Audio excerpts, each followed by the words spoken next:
in totality, I cannot say there was no expectations that this might happen. But on the side of the indigenes and the populace of Nigeria, there probably wouldn't have been such anticipations of hitting the rock. But from the Western world, let us open our eyes as Africans. This would have been piloted, monitored, and released. Somebody cracked a joke to me. He said the Western Africa is too strong. And that is why Corona, what do you call them? Is it Corona or what you call COVID-19 did not affect them so much. But the southern side is complaining so much because they have been indoctrinated with so many foods that are not organic and all that story the person was telling. In other ways, Nigeria, that the Western world must think more of what can kill Nigerians, not COVID-19. You know, it could be funny, but what am I saying? Whatever that is going on, linking it up to Nigeria, whatever that is going on presently might be what they think can depopulate Nigerians. So let us be wise. All right, let us be wise. And this one will take me to the conversation I was just making a while ago.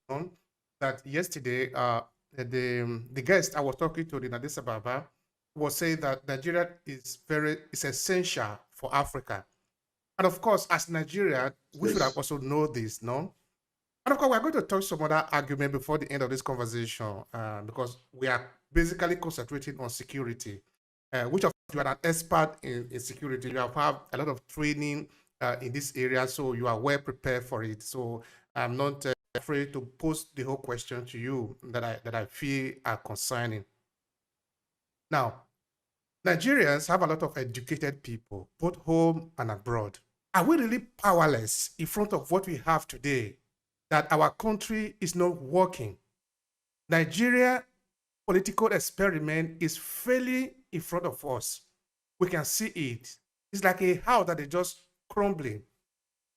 From time to time, we bring in leadership that instead of building the nation, lead us into a ditch, just gradually leading us to disintegration.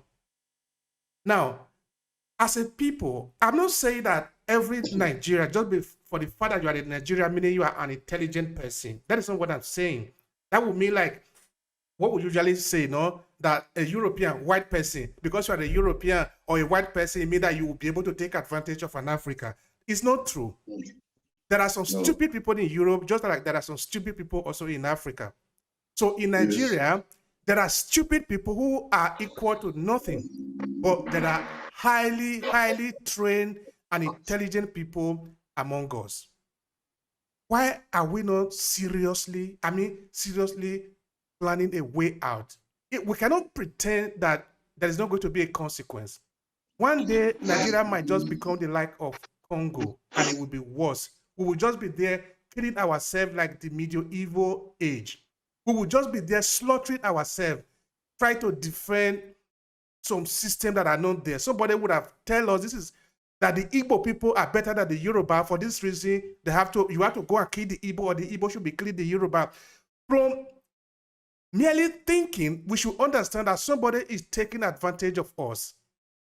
And if that is the situation that we have today, can't the intelligent people among us do something, take action, so that we can save the country? That is my question. Oh, well, I don't take it as a question because obviously you have thrown some way out on it. I'm going to say to you that at this very juncture, a native doctor does not perfect in his fatherland becomes one of the problems we have in the question you have asked. Yes, we have a whole lot of intelligent, able-bodied guys, well-trained and well-learned Nigerians that have taken to exile, that have now relocated to several other African countries and even the world. We do. Yes, we do. We have them. But the question is, who takes the first bullet become the difficult thing we have. What do I mean by first bullet? Most of our brothers and sisters who are outside the country and who are still in the country, as you saw what happened last time when the youth rised in Nigeria, they were forcibly stopped. And those of us who are outside kept quiet. It wasn't a good thing, because when the youths who are inside have taken that initiative, the ones outside supposed to what? Escalate it to a very high level, whereby their agitation would have been granted. But, well, it has not come close to my family, so let me stay out of this. It has not come close to my community, so let me stay out of it.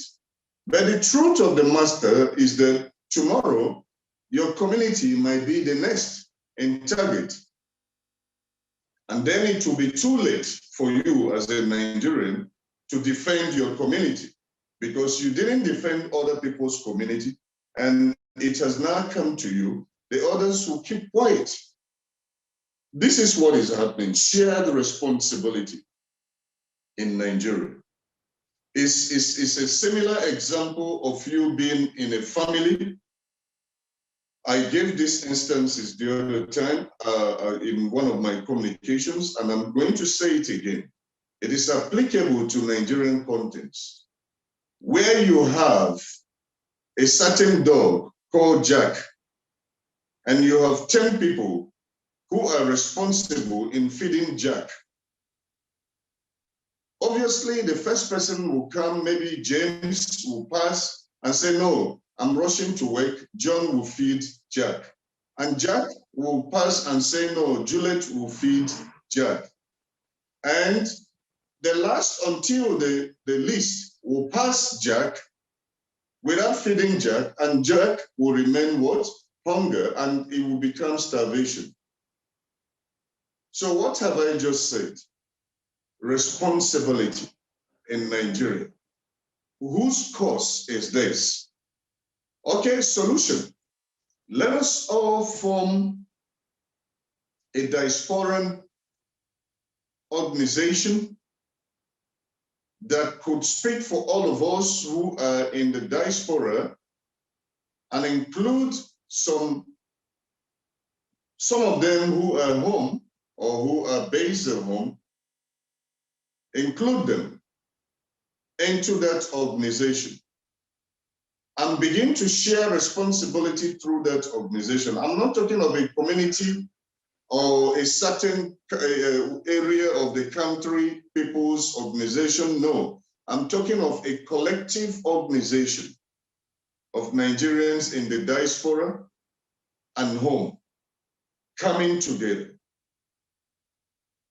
in that platform and begin to give responsibilities, begin to give charges. You do this, you do that, you do that. You will see that we'll begin to shoulder responsibilities back home. And as we begin to shoulder those responsibilities,